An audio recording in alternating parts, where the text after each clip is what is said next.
Welcome to the Evolved Dad Shortcast. Your new life starts now.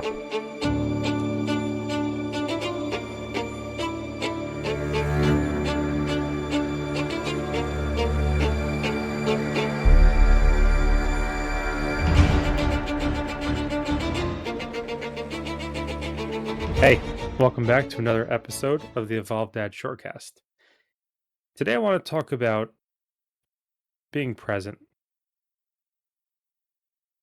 Now, with so much technology that we have both in our hands, in our homes, and just all around us, it gets to be difficult to really just be present, especially after like a long day of work or whatever day at work, whether somebody that said something that threw you off or a project you're working on. It's sometimes hard to focus.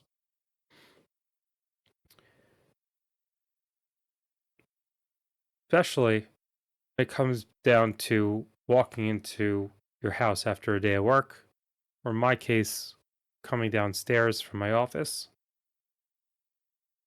So I just want to share a few tips of things that have helped me to be more present with my family. And to keep in mind before we get into these, that it's really going to depend on the consistency and the effort that you place on these items as to how well they're going to work. So, one thing that I found to be extremely helpful is before you actually go into the situation, whether that mean going to sit down with the family for supper, maybe just walking in a little bit later and gonna say goodnight to the kids. Pause for a minute. If you have a pen and paper, great. Write down whatever's in your head. If you don't, talk to yourself. Talk it through. What's going on in your head? The more you can empty out what's in your head at that point, preferably notating it somewhere else so you're not trying to remember it, whether that be on an app, maybe recording yourself, or writing it down on a piece of paper.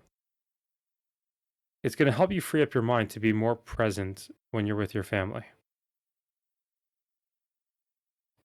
And before you walk into these situations, if you're the type of person that keeps your phone on ring the whole time, maybe put it on Do Not Disturb for a little bit. Do Not Disturb, a lot of the phones nowadays allow you to set a timer when it goes off. Or what you could do is just turn off the ringer, maybe set an alarm on your phone with a memo of turn ringer back on. But the more that you prepare yourself for a situation to be present, the more you're going to be able to succeed. So that's step one. Step one is preparing, doing whatever you can to clear your mind and clear any potential disturbances before you go into that situation, before you get to go sit down with your family for supper, or just go spend some time with them, maybe putting the kids to bed, whatever that situation is.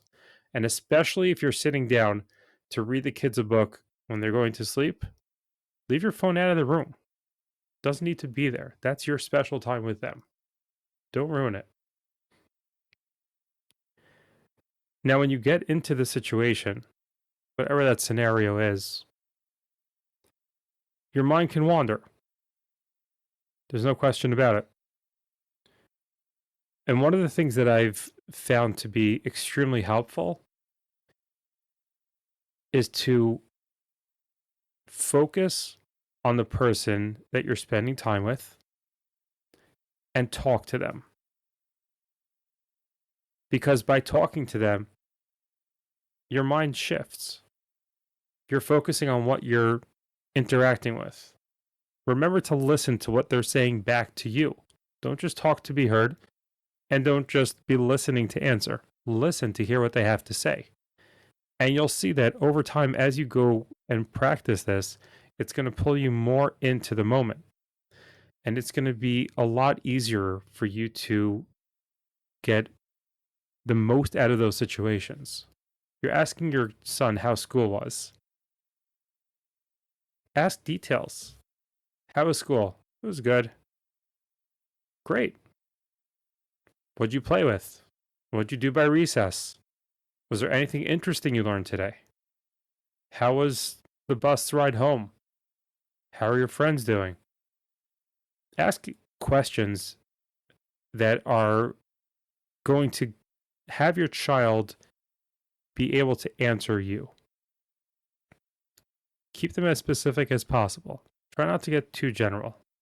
Like when you ask the kid, how was school? Good. What was good about it? I don't know. Because we're not really giving them something to be able to grasp. You're talking about that they've been in school for however many hours. Collectively, off the bat, there may not have been anything that was terribly wrong. So that's the answer you're going to get.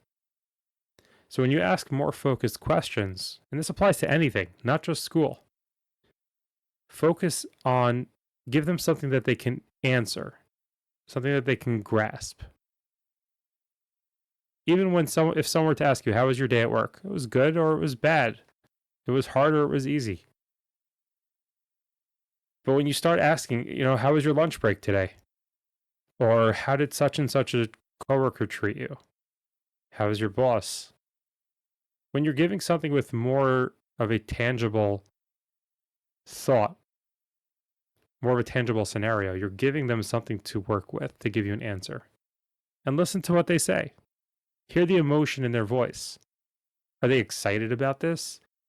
Are they upset? Maybe there's something else they want to talk about. Just go for it. But live in the moment. Be present with them. And then you have the part where you're leaving the situation. And I find this to be something that I personally have missed out a lot on. And it's very important.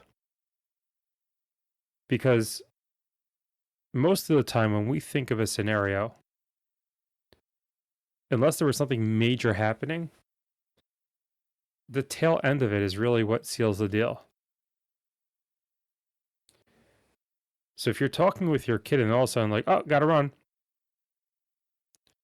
you're leaving like a sour taste in their mouth.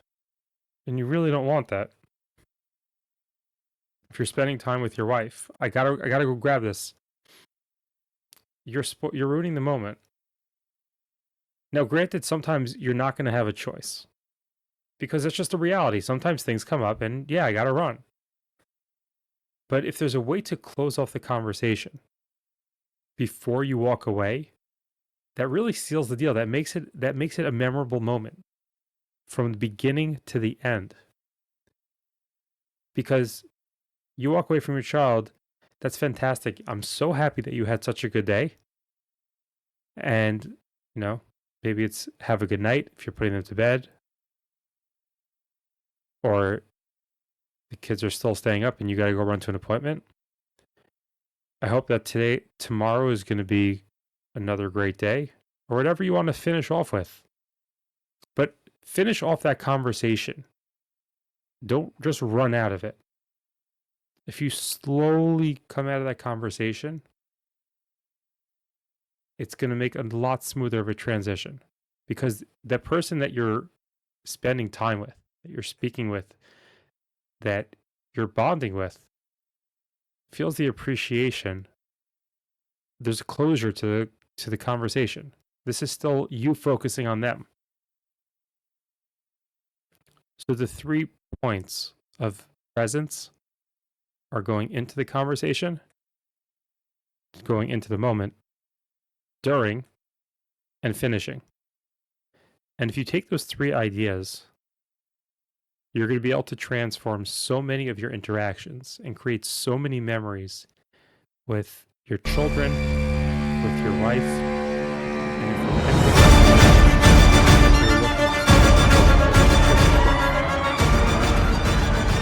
as always, I appreciate you spending time with me today. as I like to say, resolve to evolve. Commit to making those changes. This is Jonathan, the Evolved Dad, signing off.